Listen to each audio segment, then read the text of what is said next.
Fire siren హారన్లు అగ్నిమాపక సిబ్బంది పరుగులతో పడమట్లోని ఎల్ఈపీఎల్ ఐనాక్స్ ప్రాంగణంలో టెన్షన్ వాతావరణం ఏర్పడింది.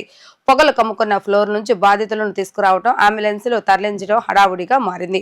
ఏం జరిగిందో తెలియక ఒక్కసారిగా చుట్టుపక్కల ఉన్నవారు భయభ్రాంతులకు గురయ్యారు.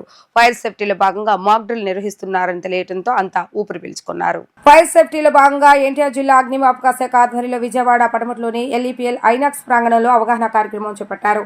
అగ్ని ప్రమాదం జరిగినప్పుడు ఏ విధంగా అప్రమత్తం అవ్వాలి, ఎలా సురక్షితంగా బయటపడాలి వంటి అంశాలపై బిల్డింగ్ లో ఉన్న ఎల్ఈపీఎల్, ఏసీటీ, షాప్ స్టాఫ్ సిబ్బందికి ప్రమాదం సంభవించినప్పుడు అగ్నిమాపక సిబ్బంది ఏ విధంగా బాధితులను రక్షిస్తారో తెలియజేసేలా మాక్ డ్రిల్ నిర్వహించారు. ఫైర్ ఇంజిన్ సౌండ్ల సిబ్బంది, అగ్నిమాపక సిబ్బంది పరుగులు, అధికారుల అరుపులు, అంబులెన్స్ లో మూతలతో మాల్ ప్రాంగణం నందు మారుమోగింది. ఏం జరుగుతుందో తెలియక చుట్టుపక్కల వారు, వాహనదారులు టెన్షన్ పడ్డారు. అయితే ఫైర్ సేఫ్టీలో భాగంగా మాక్ డ్రిల్ అని తెలియడంతో ఊపిరి పీల్చుకున్నారు. ఈ సందర్భంగా గ్యాస్ బండ నుంచి మంటలు వ్యాప్తి చెందినప్పుడు ఏ విధంగా అదుపు చేయాలి అన్నది ప్రదర్శించారు. ఈ సందర్భంగా జిల్లా అగ్నిమాపక శాఖ అధికారి శంకర్రావు మాట్లాడుతూ ఫైర్ యాక్సిడెంట్లు జరిగినప్పుడు ఏ విధంగా అప్రమత్తమై సురక్షితంగా బయటపడాలన్న విషయాన్ని అందరూ తెలుసుకోవాల్సిన అవసరం ఉందని అన్నారు. ఫైర్ సేఫ్టీలో భాగంగా జిల్లా వ్యాప్తంగా ఇటువంటి అవగాహన కార్యక్రమాలు చేపడుతున్నామని వెల్లడించారు. అనంతరం అధికారి నరేష్ మాట్లాడుతూ సినిమా చూసేవారు అగ్ని ప్రమాదం సంభవించినప్పుడు అప్రమత్తంగా ఉండరని, వారిలో అవగాహన పెంపొందించేందుకే ఈ కార్యక్రమం చేపట్టడం జరిగిందని అన్నారు. ప్రమాదాలు సంభవించినప్పుడు ఫైర్ డిపార్ట్మెంట్ కు సమాచారం అందిస్తే వెంటనే సంఘటనా స్థలానికి చేరుకొని మంటలను అదుపు చేయడంతో పాటు బాధితులను రక్షిస్తామని చెప్పారు.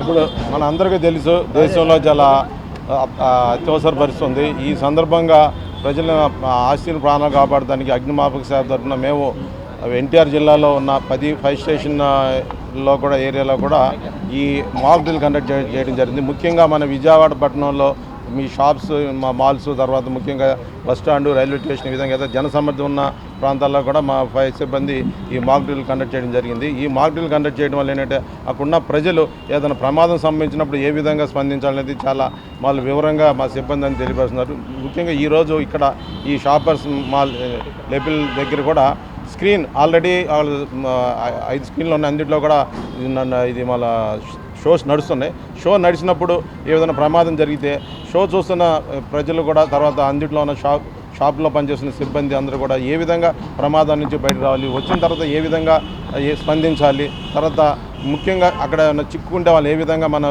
వెతికి కిందకి తీసుకురావాలనేది కూడా ఇక్కడ ప్రదర్శన చేసి చూపించడం జరిగింది. ఈ విధంగా ప్రజలు తమ ఎప్పుడైతే ప్రమాదం చిక్కున్నప్పుడు ఈ విధమైన కార్యక్రమాల్లో అవగాహన కల్పించడానికి మేము చేస్తున్నాము.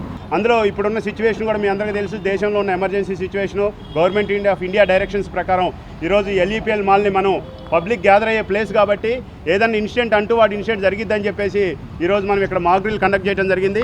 ఒక స్క్రీన్లో సినిమా చూస్తూ ఉన్నప్పుడు మనం అందరం కూడా సినిమాలో లీనమై ఉంటాం. ఆ జోకుల్లో కానీ, ఆ స్టోరీలో కానీ, కనీసం మన పక్కల చైర్లో ఉన్న కూర్చొని సినిమా చూస్తున్న మన నైబర్ కూడా వాడు ఏం చేస్తుండో అనేది కూడా మనం అబ్జర్వ్ చేయలేం. మనం ఖచ్చితంగా ఆ స్క్రీన్లో, స్టోరీలో ఇన్వాల్వ్ అయి ఉంటాం కాబట్టి అట్లాంటి సందర్భంలో ఫైర్ జరిగితే వాళ్ళున్న ఫ్లోర్లోనో, అది 4 అంతస్తులు 5 అంతస్తుల బిల్డింగ్లో ఏదో మధ్యలో 3 అంతస్తులోనో ఫైర్ జరిగితే వాళ్ళకి ఏ విధంగా అవేర్ చేయాలి, వాళ్ళని ఏ విధంగా అక్కడ నుంచి ఎవాక్యుయేట్ చేసి సేఫ్గా స్టెయిర్ కేస్ ద్వారా వాళ్ళని బయటికి తీసుకురావాలి, వాళ్ళు ఉన్న ప్లేస్లో కనుక స్మోక్ ఉంటే ఆ స్మోక్ పార్టికల్స్ ఇన్హేల్ చేయకుండా వాళ్ళని ఎట్లా రూట్ డైవర్ట్ చేసి తీసుకురావాలని చెప్పేసి ఈరోజు కూడా మీరు అందరూ చూశారు. లైవ్ మాక్ డ్రిల్ మనం చేయడం జరిగింది. ఆ స్క్రీన్స్లో నుంచి కూడా పీపుల్ని ఎవాక్యుయేట్ చేసి సేఫ్ అసెంబ్లీకి తీసుకురావడం జరిగింది. అదేవిధంగా మధ్యలో ఉన్న ఫ్లోర్లో, జాయిన్ అయిన ఫ్లోర్లో 3rd ఫ్లోర్ యాక్నిక్ కానీ, next 1st and 2nd floor shopper షాప్లో కూడా ప్యారలల్గా ఫైర్ జరిగింది. ఇక్కడ ఒక 4th ఫ్లోర్లో స్క్రీన్స్ దగ్గర రీఫిల్లింగ్ ఏరియా, స్నాక్స్ ఏరియాలో ఫైర్ జరిగితే, అదేవిధంగా అక్కడ షార్ట్, ఎలక్ట్రికల్ షార్ట్ జరిగి మళ్ళీ 1st ఫ్లోర్లో ఉన్న షాపర్ షాప్ దగ్గర కూడా అక్కడ కూడా వాళ్ళ ఏసీ అవుట్డోర్ అనేది ఫైర్ క్యాచ్ కావడం జరిగింది. ఇక్కడ కూడా స్మోక్ అనేది ఎగ్జాక్ట్గా హ్యూజ్ డెన్స్ స్మోక్ అనేది రావడం జరిగింది.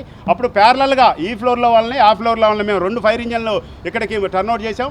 మా డిస్ట్రిక్ట్ ఆఫీసర్ గారు శంకరరావు గారి నేతృత్వంలో మేము 2 కూడా 3 టీములుగా డివైడ్ అయ్యి, ఒకటి సెర్చ్ అండ్ రెస్క్యూ టీము, ఒకటి ఫైర్ ఫైటింగ్ టీము, ఒకటేమో రూట్ క్లియరెన్స్ చేసుకునే టీములుగా 3 టీములుగా డివైడ్ అయ్యి ఈరోజు కూడా ఆ 4th ఫ్లోర్ నుంచి మీరు అందరూ చూశారు ఏ విధంగా వాళ్ళని ఎవాక్యుయేట్ చేసామని. దయచేసి మీడియా మిత్రులకు మేము కూడా తెలియపరిచేది, మేము అప్పీల్ చేసుకునేది కూడా ఏంటంటే ఎవాక్యుయేషన్ని ఖచ్చితంగా కూడా మీరు పబ్లిక్కి కుదిరినంత వీలైనంత చేర్చాలని మా మనవి.